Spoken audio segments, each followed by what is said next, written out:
The glow of Husan Fairy. In the magical land of Kohe Nida, where colors floated in the air and the breeze carried the scent of jasmine, fairies lived with laughter, love, and wonder. Among them was a kind-hearted and graceful fairy named Gomal Fairy. She ran a little place called the Salon, where everything shimmered with her touch. Bottles glowed like stars, brushes sparkled like crystal, and the floor itself hummed softly as if it carried hidden magic. Fairies from faraway valleys came to her not just for beauty but for joy. One wanted brighter wings, another wished for rosy cheeks, and some asked her to paint their eyes with the sparkle of the sky. Husan Fairy never hurried. She whispered kindness with every spell and sent her guests away with both beauty and peace in their hearts. That was why the Glow Salon was the pride of Kohe Nida. But not everyone felt happiness at Husan Fairy's success. In the quieter corners of the city lived Gomal Fairy. Outwardly, she looked like any other fairy, but inside her heart burned with jealousy. Whenever she heard others praising Husan, her smile grew tighter and her eyes filled with restless shadows.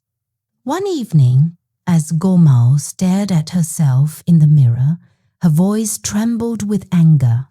Why must they always love Husan Fairy? Why not me? I will ruin her shine. From that day forward, Gomal hid herself away in her small cottage. Night after night, she pored over forbidden books of dark spells. With sleepless eyes, she mixed potions that smelled of smoke and sorrow. Finally, she created a venomous liquid that could steal away a fairy's glow, making wings dull, faces pale, and beauty vanish like mist. One midnight, when Kohe Nida slept under silver moonlight, Gomal crept into the Glow Salon. With shaking hands and a cruel smile, she poured the poison into Husan's bottles and creams. Her heart beat fast with the thought of victory. The next morning, disaster struck.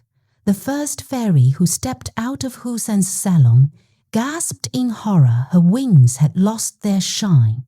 Then another came out with dark spots on her face. Then another.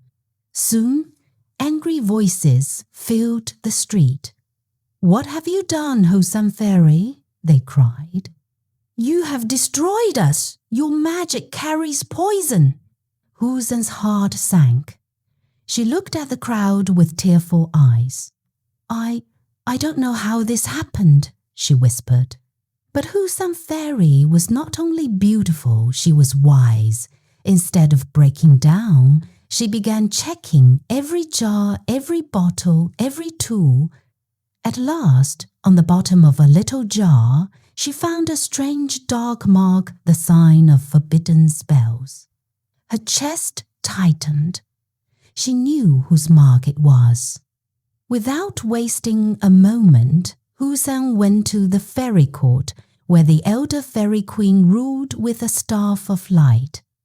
Husan bowed low and told the whole story.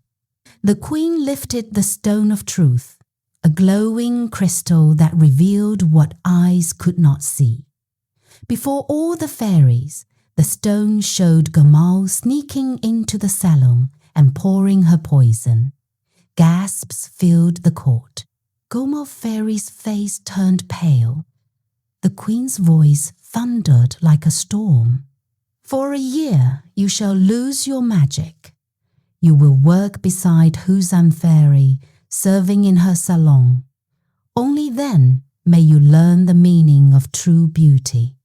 At first, Gomal's pride burned. She scrubbed floors with bitterness and spoke little. But Husan never scolded her. She spoke gently, shared her food, and even smiled when Gomal ruined a spell. One day, a young fairy named Soneri came to the salon, weeping. Her wings had been torn in a storm. Husan began healing them with soft light, but her hands trembled with exhaustion. To everyone's surprise, Gomal stepped forward. "Let me help," she whispered. Together, they restored Soneri's wings. For the first time, Gomal felt warmth in her heart, not from praise, but from kindness. As days turned into months, her heart softened. She laughed with customers, braided hair with care, and even hummed as she worked. By the end of the year, Gomal was no longer the same. Her jealousy had faded like smoke in the wind. She had learned that true beauty was not in the mirror, but in the heart. When her punishment ended, the queen asked, "What have you learned, Gomal?" Gomal bowed low. "That kindness shines brighter than any magic, and envy only darkens the soul." From that day, Husan and Gomal ran the salon together. Kohe Nida streets rang with music and joy, and the glow salon became even more beloved than before, not just for its magic, but for the friendship and forgiveness that lived inside it.